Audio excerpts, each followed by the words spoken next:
Hello, everyone. I would like to read from Hebrews chapter 12, verse 1 and 2. It says, "Therefore, since we are surrounded by such a great cloud of witnesses, let us throw off everything that hinders and the sin that so easily entangles, and let us run with perseverance the race marked out for us, fixing our eyes on Jesus, the pioneer and perfecter of faith. For the joy set before him, he endured the cross, scorning its shame, and sat down at the right hand of the throne of God." I would like to share some revelation with you by the author Kerr in her book called Revealing Heaven, which is an astonishing book. Awesome revelations and awesome visions that she has received from the Lord.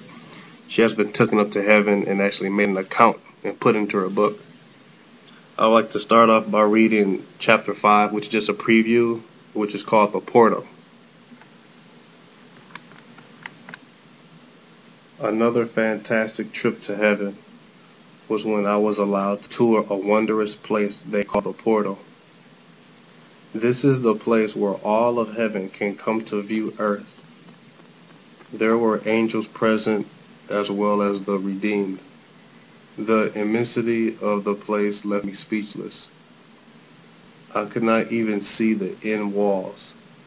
However, there were some columns near where I was walking and that looked to be about 60 feet high. The detail of the embellishment had to be done by a master craftsman. We finally approached the portal itself, which was magnificent. It seemed that when you walked up to it, you were looking over a balcony. The carvings on the rails and posts were finely detailed and wonderful to touch. The atmosphere inside was charged with excitement, and at the same time you were filled with awe.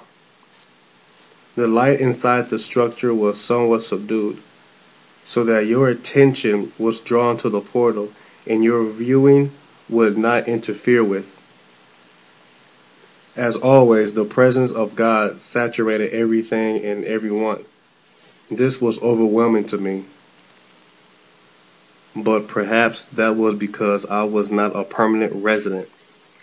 It is always difficult to focus on one thing in heaven because you do not just experience what you are seeing. And there are always aromas present together with indescribable music. It stirs you, and all you can do is begin to declare God's goodness. All the people were wearing their gowns and robes. The gowns were a brilliant white, but the robes were very different from each other.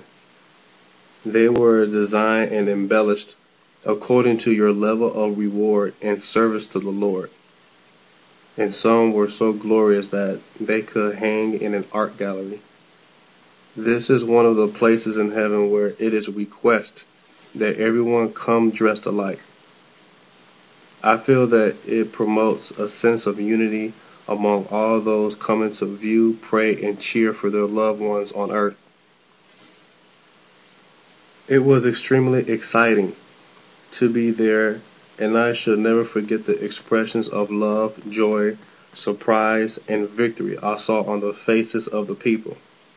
They were allowed to see significant events in their family lives, such as marriages, birth, celebrations, and especially when they accept Jesus as their Savior. How good of God to bless them, so that they can still be a part of the lives of those they left on earth. Many people were leaning forward, whispering and gesturing to those that had accompanied them to view. There were hundreds present at the time I visited, but everyone saw something different. It is one of the wonders of heaven to have the ability to show everyone their specific families on earth all at the same time. There will be a normal conversation until someone on earth become a Christian, and then there were wild rejoicing and celebration. Everyone would congratulate the family whose loved ones had come to believe in Jesus. It is the most exciting thing that happens at the portal. Another exciting event is when a loved one comes home to heaven. As soon as they realize that they are on their way, they will race out to the gate to greet them. After viewing for what seemed to be about an hour, it is very difficult to judge time by earth standards. I was instantly taken back to earth. It was almost impossible to go back to normal earthly duties after experiencing something supernatural like the portal. It is mentioned in the Bible in Hebrews chapter 12 verse 1, where it talks about the cloud of witnesses. Remember now, we are always being watched.